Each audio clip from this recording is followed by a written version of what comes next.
कहता हूँ कि पानी की लोगों को बहुत ज़्यादा प्रॉब्लम है, क्योंकि बहुत से गरीब लोग हैं, उसको टैंकर वो मतलब ले आना उनके लिए बहुत मुश्किल है। तो 1000 रुपये का टैंकर आता है तो गरीब हमारे मन की बात छीन ली, हमारे मन की बात जान करना ली। चाहूँगा, इसमें किसको कसूरवार ठहरा रहे हो आप, डिपार्टमेंट को या सरकार को? इसमें किसकी गलती है ज़्यादा, किसकी गलती मानते हो? सारी गलती जो है 3 साल हो गया सरपंच बने हुए, तो फिर इसमें मुझे लगता है कि कहीं आपका भी मुझे लगता है कि कसूरवार हो कि आज तक 3 साल में आप लोगों ने भी कोशिश नहीं की। कि ये बहुत बड़ी शर्म की बात है कि आज तक उनके तक पाइपें भी नहीं पहुंची। तो ये आप लोगों ने, बहुत से ऐसे लोग हैं जिनको पानी की बहुत ज़्यादा प्रॉब्लम है।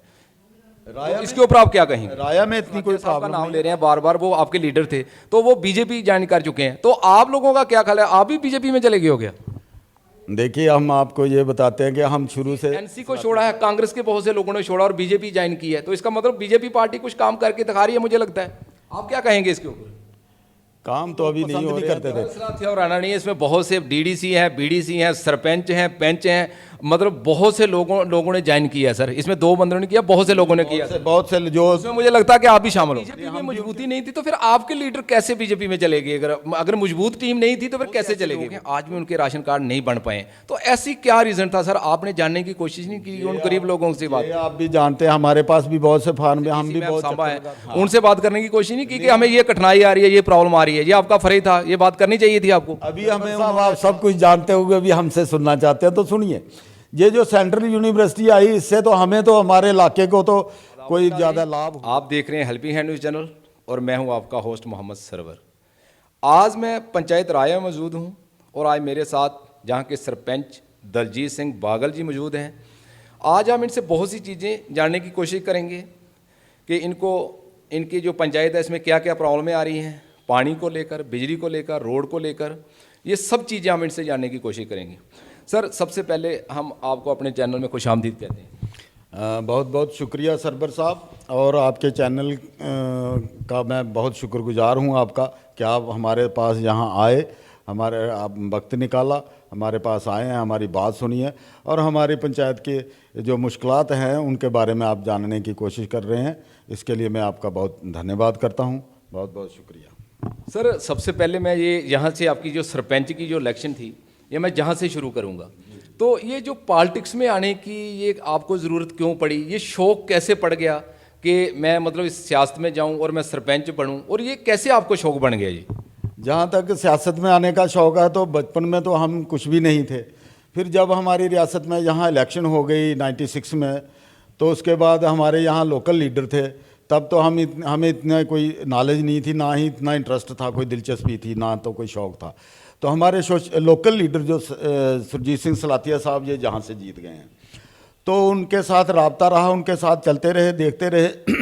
तो बीच बीच में हमें थोड़ा शौक़ पैदा हो गया कि हमारे लीडर हैं, ये लोगों का काम कर रहे हैं, लोगों के मुश्किलात जो हल कर रहे हैं।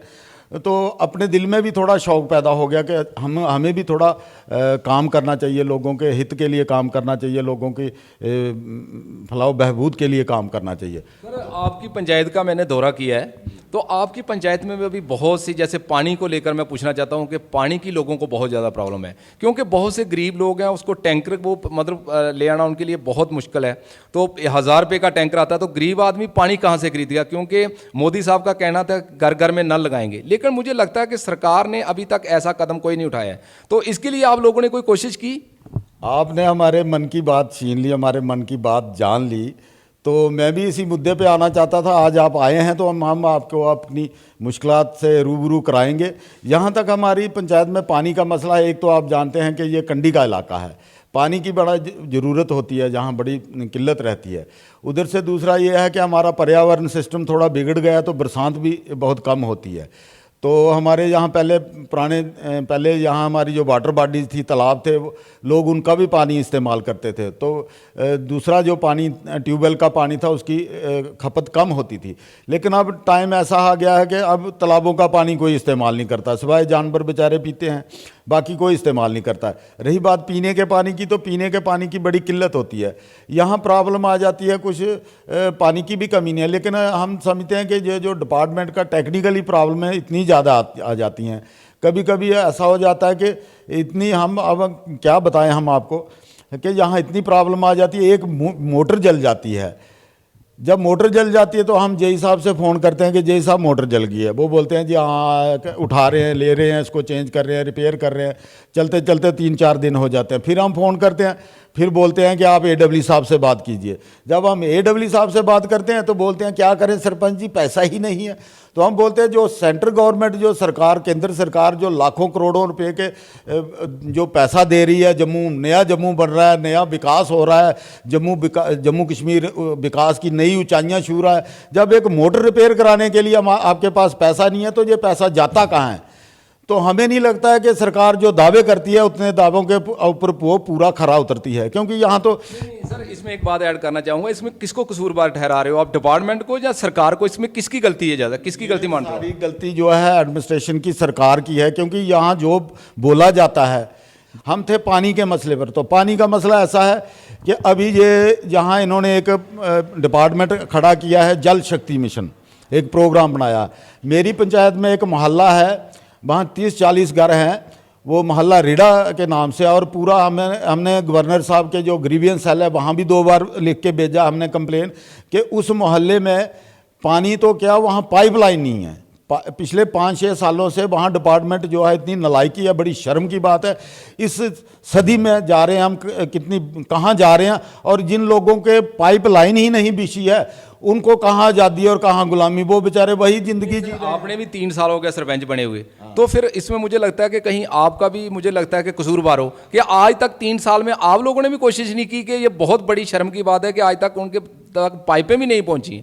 तो ये आप लोगों ने अप्रोच करने की कोशिश नहीं की अभी आज तक? बहुत अच्छा सवाल है। हमने इतनी अप्रोच की, मैंने आपको बताया कि मैंने 2 बार ग्रीवियंस सेल, वो बोलते हैं कि ग्रीवियंस सेल में, गवर्नर का ग्रीवियंस सेल है, वहाँ लिख कर भेजो, फ़ौरन जवाब आएगा। जब भी वो वहाँ से ग्रीवियंस सेल से यहाँ आते हैं, ये हमें बताते हैं कि सरपंच साहब आपने कंप्लेन की है। तो मैंने कहा कंप्लेन नहीं की है, हमारी डिमांड है भाई, उन लोगों को पानी चाहिए। तो बोलते हैं कि पैसा नहीं है। तो जब फंड्स आर डिमांडेड, टेंडर लगाए हुए हैं, फंड्स आर डिमांडेड। ये जल शक्ति मिशन जो मोदी साहब बोलते हैं, प्रधानमंत्री जी के घर घर में नल होगा, ये होगा, वो होगा, हमें तो लगता नहीं है कि ये होगा। अब ये बोलते हैं कि अभी पैसा नहीं है। वो कब पैसा आएगा, कब उन लोगों के यहाँ, हमने डिपार्टमेंट के हर एक जो इनके डिपार्टमेंट है, एक्शन लेवल तक हम गए हैं। जितनी हमसे अप्रोच हो सकती, जितनी हमसे कोशिश हो सकती है, हमने कोशिश की है। लेकिन बाद में यही आ जाता है। बस अभी इस मार्च महीने में अब इन्होंने हमें आश्वासन दिया है कि आपका प्रोजेक्ट जो राया सुचैनी का जो प्रोजेक्ट है वो शुरू किया है। एक ट्यूबवेल इन्होंने लगाया, दूसरे का देख रहे हैं छोड़ने वाले। राया गाँव में बहुत से ऐसे लोग हैं जिनको पानी की बहुत ज़्यादा प्रॉब्लम है।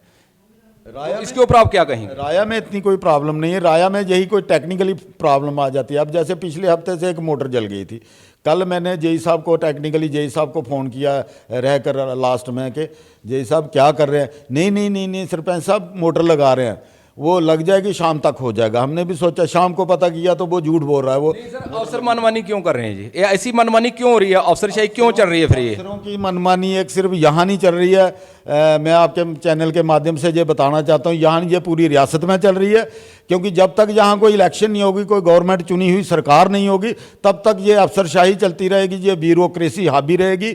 यहाँ ना कोई सुनने वाला है, आम पब्लिक की कुछ कोई नहीं सुनने वाला है। हम पंच सरपंच हैं, हम पर लोगों ने बड़ी तवक्कुआत रखी होती है। हम जितनी अब खुद से हो सकती है इतनी हम कोशिश करते हैं। लेकिन 10-10 दिन एक मोटर लगाने में, एक ट्रांसफार्मर, तो किस विकास की बात करें? हम क्या तवक्को रखें इस सरकार से कि ये हो रहा है? हम चाहते हैं कि सरकार, यहाँ सरकार बने, कोई चुनी हुई सरकार हो, फिर लोगों की बात की कोई सुनवाई होगी, फिर जाके यहाँ के लोगों के विकास होगा, फिर जाके लोगों की सुनवाई होगी।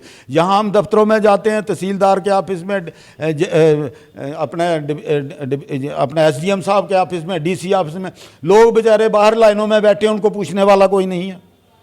हम क्या करें? कहाँ जाएंगे लोग? किसको कहेंगे? सर मुझे लग रहा है कि आपकी नाराजगी, साफ लग रहा है कि आपकी नाराजगी जो सरकार को लेकर है। लेकिन मैं आपको एक क्वेश्चन इसमें बताना चाहता हूं कि बहुत से जो आला लीडर थे, बड़े बड़े जो लीडर थे, उन्होंने पार्टी को, एनसी पार्टी को छोड़ दिया और वो बीजेपी में उन्होंने ज्वाइन कर ली है। तो क्या आप लोगों ने, जो आप सलाथिया साहब का नाम ले रहे हैं बार बार, वो आपके लीडर थे, तो वो बीजेपी ज्वाइन कर चुके हैं, तो आप लोगों का क्या ख्याल है? आप भी बीजेपी में चले गए हो गया?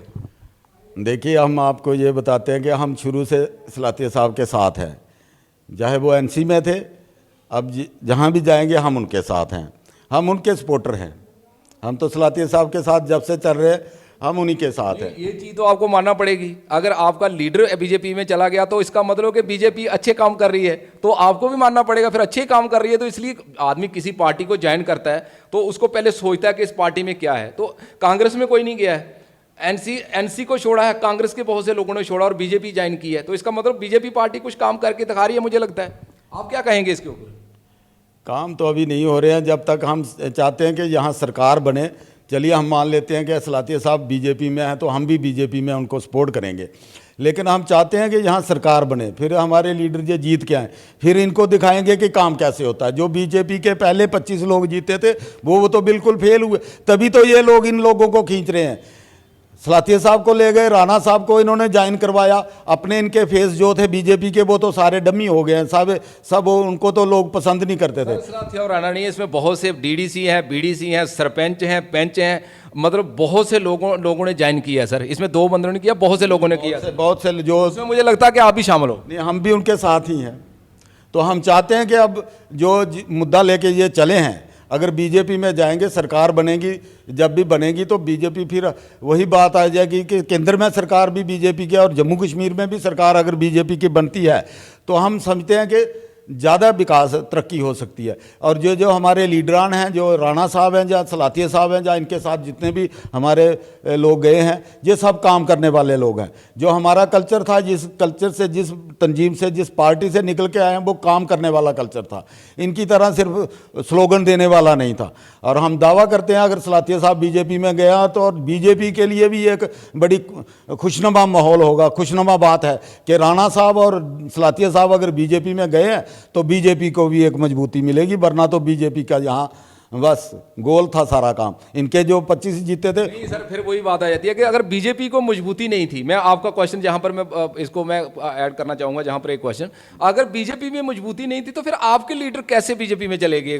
अगर मजबूत टीम नहीं थी तो फिर कैसे चले गए वो? उनकी क्या मजबूरी थी फिर जाने की? ये तो बड़े ऊपर की बात है। ये सलातिया साहब या राणा साहब वो बड़े सीनियर लीडर हैं, अब ये बात तो वही बता सकते हैं। हम तो उनके छोटे सी, उनकी फौज के एक छोटे से सिपाही हैं, एज एक वर्कर, और उन्होंने हमें जो कुछ काम करने के लिए सिखाया था। मैं पिछली बार भी पंचायत में था, आपने पहले सवाल किया। क्या आपकी जो पंचायत है जहां पर बहुत से लोग ऐसे गरीब आदमी हैं, मतलब उनके राशन कार्ड बनने चाहिए थे, लेकिन बहुत से ऐसे लोग हैं आज भी उनके राशन कार्ड नहीं बन पाए, तो ऐसी क्या रीज़न था सर? आपने जानने की कोशिश नहीं की उन गरीब लोगों से बात? आप भी जानते हैं, हमारे पास भी बहुत से फार्म हैं, हम भी बहुत चक्कर लगाते हैं टीएसओ साहब के दफ्तर के, लेकिन क्या है कि कभी उनकी वेबसाइट बंद थी। अभी पिछले 1 साल भर पूरी वेबसाइट बंद रही। कोविड का बहाना था कि कोविड चल रहा है तो वेबसाइट बंद है। 1 साल भर उन्होंने फार्म ही हमसे लिया, ये अपने पास रखो जी, इधर पड़े रहेंगे, रद्दी के टोकरे, रद्दी बन जाएगी, अपने पास रखो। हमारे पास ढेरों कागज फार्म लोगों के इकट्ठे हो जाते हैं। जब हम जाते हैं वेबसाइट बंद थी। अब कभी ये हो जाता है कि नहीं, अलग अलग नया नहीं बना रहे हैं, उनको रिन्यू कराना, वो नया कोई नहीं बना रहे हैं। एक तो ये गाइडलाइन जो सरकार की, हम वही तो आपसे पहले भी कर रहे हैं बात कि जब तक यहाँ कोई सरकार नहीं बनेगी रियासत में, तब तक तो यहाँ कुछ भला होने वाला नहीं है। अफसरशाही इतनी अपनी अपनी गाइडलाइन निकाल देते हैं। सर अगर टीएसओ ने आपको मना किया तो आपने कहीं मतलब आला अफसरों से बात करने की कोशिश नहीं की? जैसे डीसी मैम सांबा है, उनसे बात करने की कोशिश नहीं की कि हमें ये कठिनाई आ रही है, ये प्रॉब्लम आ रही है? ये आपका फर्ज था, ये बात करनी चाहिए थी आपको। अभी हमें उन्होंने आश्वासन दिया है पिछले कुछ दिनों से कि अब हमें ऊपर से आर्डर आया कि अब हम नए जो भी आप कहेंगे वो हम बनाना शुरू कर रहे हैं। तो अब मुझे लगता है कि कुछ इस महीने में कुछ नए राशन कार्ड मिल जाएंगे, हमें बनाने को मिल जाएंगे। सर 3 साल हो गया आपको सरपंच बने हुए, तो मैं एक आपको बड़ा अच्छा क्वेश्चन पूछना चाहता हूं कि 3 साल में कोई ऐसा काम मुझे बताएं कि जो काम किसी गरीब का काम किया हो और उसको करके बहुत खुशी मिली हो। कोई ऐसा काम, कोई याद है ऐसा? किसी का घर बनाया हो, किसी को नल लगा के दिया हो, कोई ऐसा काम याद है जिससे दिल में खुशी हुई है, दिल में तसल्ली होती है कि मैंने इस गरीब का काम किया है? काम करके जब कोई किसी का निस्वार्थ भाव से किसी का काम, किसी गरीब का, कोई मजलूम का कोई काम होता तो दिल को तो तसल्ली मिलती है, वो तो मिलती है। जहाँ तक आप मकानों की बात करें तो हमने देखा है कि पिछले 2014 से पहले हम मकानों के लिए पैसे देते थे। इंदिरा आवास योजना एक स्कीम थी। आजकल जब से ये नई सरकार आई है, आप खुद पत्रकार हैं, आप जर्नलिस्ट हैं, आप सब जगह जाते हैं, आप कहीं किसी को पूछ कर देख लीजिए कि पिछले 7 सालों में किसी एक को भी कोई मकान का पैसा, किसी को घर बनाने के लिए पैसा दिया हो इस सरकार ने, तो बिल्कुल नहीं दिया है। ये सिर्फ झूठे वायदे हैं, झूठे दिलासे देते हैं। हम इनसे बिल्कुल इत्तेफाक नहीं रखते हैं, क्योंकि कोई पैसा नहीं आया, कोई एक किसी को एक पैसा नहीं दिया है। जहाँ तक ये शौचालय बनाने की बात करते हैं कि घर घर शौचालय, ये भी खोखले नारे साबित हुए हैं। हमने अपनी पंचायत के हमें पिछले बार कोई पीछे 5-6 महीने पहले आ गया जी, आप अपनी अपनी वार्ड बाई वार्ड 5-5, 6-6 नाम दे दो कोई गरीब लोगों के जिनको हम शौचालय के लिए पैसे देंगे। सभी ने दिया, सब ने, हर एक वार्ड में से 8-8, 10-10 नाम हो गए। जब दे दिए, इतने कागज़ डॉक्यूमेंट तैयार करके कम से कम 100-150 रुपया लग जाता है एक बंदे ने अपना फ़ोटो खिंचा के डॉक्यूमेंट तैयार करके देने के लिए। जब जमा करा देते हैं तो पीछे से आ जाता है, नहीं नहीं नहीं नहीं नहीं, पंचायत बाई पंचायत, अच्छा आप वार्ड बाई वार्ड एक एक नाम दे दो। वो जो 10-10 नाम दिए हैं वो कहाँ जाएंगे फिर? आगे 1-1, 2-2 पे नाम आ गया पंचायत में। जहाँ तक सरकार से इतना नाराज़ क्यों हो आप? सरकार से नाराज होना, हमने वो दिन देखे हैं, अब ये दिन आए हैं, अच्छे दिन आए हैं, अच्छे दिनों का नारा दे के ये दिन आ गए हैं। यहाँ हम विकास की बात करते हैं, यहाँ अब आपको क्या लगता है कि ई टेंडरिंग जो किया गवर्नमेंट ने वो नहीं होनी चाहिए थी क्या? नहीं करते, कोई बड़े कामों के करते, थोड़ा बहुत तो पंचायतों के लिए भी कर देते। जहाँ पंचायत में हमारे गरीब बेरोजगार नौजवान लड़के घूमते रहते हैं, हम ये सोचते थे कि कई काम उनको देंगे। 2-4 लड़के, 5-7 लड़के जो बेरोजगार हैं, जो काम करने के शौकीन हैं, जो काम करना चाहते हैं, उनको हम काम देते। उनका भी कोई रोजी रोटी का मसला चलता, कोई सोर्स ऑफ इनकम चलता, गांव के काम भी होते बेहतर तरीके। खराब हो गया। जैसा कि आपके इलाके में सेंट्रल यूनिवर्सिटी आई, बहुत खुशियां मनाई, लोगों ने ज़मीनें दी और उन्होंने हमारे साथ वादे भी किए, जो यूनिवर्सिटी के आला ऑफिसर जहां पर आए, कि आपको एडमिशनों में कंसेशनें मिलेंगी, नौकरियों में कंसेशनें मिलेंगी। लेकिन मुझे लगता है कि आप ये चीज़ें क्या ऐसी हो रही हैं जहाँ पर? सरवर साहब, आप सब कुछ जानते हुए भी हमसे सुनना चाहते हैं तो सुनिए। ये जो सेंट्रल यूनिवर्सिटी आई, इससे तो हमें, तो हमारे इलाके को तो कोई ज़्यादा लाभ हुआ नहीं है। लाभ क्या होना था, उल्टा हमें बहुत ज़्यादा नुकसान हो गया। नुकसान किस तरीके का हुआ? कोई फाइनेंशियली नुकसान नहीं हुआ, लेकिन एक तो हमारे जंगलात जो हैं, एक यहाँ की आबो हवा थी वो ख़त्म हो गई। यूनिवर्सिटी के जो हमसे वायदे किए गए थे, यहाँ हम लोगों को रोज़गार देंगे, यहाँ नौकरियाँ देंगे, जहाँ आपके लोकल लोग हैं वो काम करेंगे, और एडमिशन का भी मसला था। लेकिन हमें लगता है तो यहाँ हमारी, तो यहाँ हमारे लोगों को तो यहाँ कोई सुनवाई नहीं है, कोई हमारे लोगों को रोज़गार नहीं यहाँ दिया गया, बिल्कुल कोई पूछता नहीं है।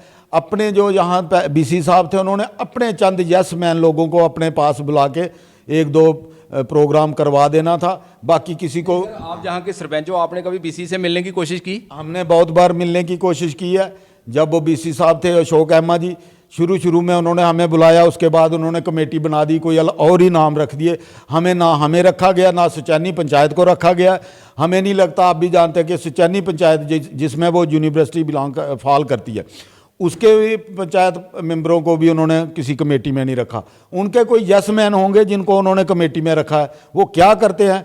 अब मैं यूनिवर्सिटी की बात करता हूँ। हमारे यहाँ राया में हमारा एक मिडिल स्कूल था, boys middle school, brigadier Rajendra Singh के नाम पे।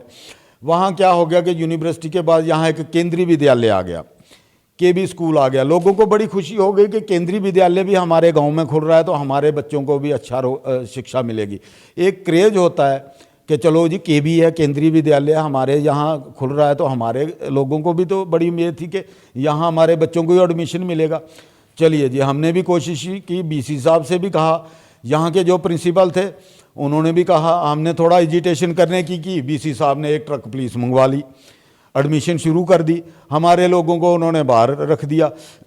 बोलते हैं कि यहाँ की गाइडलाइन ही अलग है। भाई गाइडलाइन अलग है तो हमें क्या करना था? केंद्रीय विद्यालय केंद्र में ले जाओ, लखनपुर के पार ले जाओ। हमने उनको काफ़ी कहा, मैं यहाँ से ले जाओ, लेकिन करना क्या था? सर, अभी न्यू बीसी आए हैं, जहाँ पर न्यू ज्वाइनिंग की है, तो उनसे क्या कहना चाहोगे? बड़े खुश मिजाज बीसी हमने सुना है, तो उनसे क्या मतलब कहना चाहोगे आप? ये हमने आपसे सुना है, अगर आप कहते हैं कि बड़े खुश मिजाज हैं तो हम जरूर कोशिश करेंगे कि उनसे भी मिलेंगे, क्योंकि हमारा तो वहाँ से दिल टूट गया था। हमने क्या करना था मिलके? अगर आप कहते हैं कि बड़े अच्छे हैं तो मेरी कोशिश होगी कि जल्द से जल्द उनसे कोई अपॉइंटमेंट लेके, टाइम लेके 2-4 लोगों का हमारा डेलीगेशन, हम उनसे मिलेंगे और इन सारे मसलों पे उनसे बात करेंगे, जो केंद्रीय विद्यालय का है यहाँ तो यूनिवर्सिटी का है। हम चाहते हैं कि वो हमारे लोगों की थोड़ा सुनवाई करें और कम से कम हमारे लोगों को एक तो एडमिशन भी होनी चाहिए वहाँ, वो भी प्रायोरिटी तौर पर देनी चाहिए। ज़मीनें हमारी, कुछ लोगों ने जब 370 हटाई गई तो बड़े मिठाइयाँ बांटी, ढोल बजाए, अब वो भी चुपके से बैठे हैं। जो 4 चांद जम्मू कश्मीर को लगे हैं वो आप भी देख रहे हैं, हम भी देख रहे हैं और जनता भी देख रही है। अच्छे दिन आने थे, इधर तो बुरे दिन आ गए हैं। ये टोल प्लाजा लगा के रखा है, वो रविंदर रैना साहब हैं बीजेपी के, ये हो जाएगा वो हो जाएगा, टोल प्लाजा उधर बना के हमारे सर पे रख दिया। जितनी ट्रैफिक होती है वो सारी डाइवर्ट होके जहाँ बडोड़ी से, स्मैलपुर से होती हुई राया से यहाँ से जाती है। हमारा तो यहाँ मुश्किल कर दिया है बड़ा ट्रैफिक ना। तो सर अभी क्या मैसेज देना चाहोगे अपने पंचायत के लोगों को, क्या मैसेज दोगे लास्ट में? पंचायत के लोगों से हम यही मैसेज देंगे, जो हमसे बन सकता है, जो हम हो सकता है, तो हम तो पूरी लोगों की खिदमत के लिए 24 घंटे हाजिर हैं। जब भी कोई आवाज़ देगा रात को 2 बजे भी, तो हम तो उठ के हाजिर हैं। किसी को अस्पताल जाना पड़े रात को, गाड़ी मुहैया करवाते थे, खुद जाते हैं अस्पतालों में, कोई परेशानी बन जाती है, पानी का मसला हो। कश्मीर विकास की ऊंचाइयां छू रहा था। मुझे नहीं लगता जब हमें पीने के लिए पानी नहीं मिल रहा, पीने के लिए टैंकर नहीं मिल रहा है, पानी का टैंकर नहीं मिल रहा है, तो हम क्या समझेंगे कहाँ अच्छे दिन आ गए, कहाँ विकास हो रहा है? ये टोटली फेलियर है और इससे हम बिल्कुल इत्तेफाक नहीं रखते हैं। Thank you sir. ये थे दलजीत सिंह बागल जी। ये मुझे लगा कि सरकार से थोड़े नाराज़ दिख रहे हैं काम काजों को लेकर, क्योंकि लोग इनको परेशान करते हैं बहुत से कामों को लेकर। जैसे पानी का मसला बहुत बड़ा मसला है जहाँ पर, क्योंकि पानी के टैंकर जो हैं वो पीएचई के द्वारा बंद किए हुए हैं, और रोड के हवाले से भी इनसे बात हुई कि बहुत से लोगों के रोड भी नहीं बन पाए हैं। तो आज तक के लिए इतना ही। थैंक यू, शुक्रिया।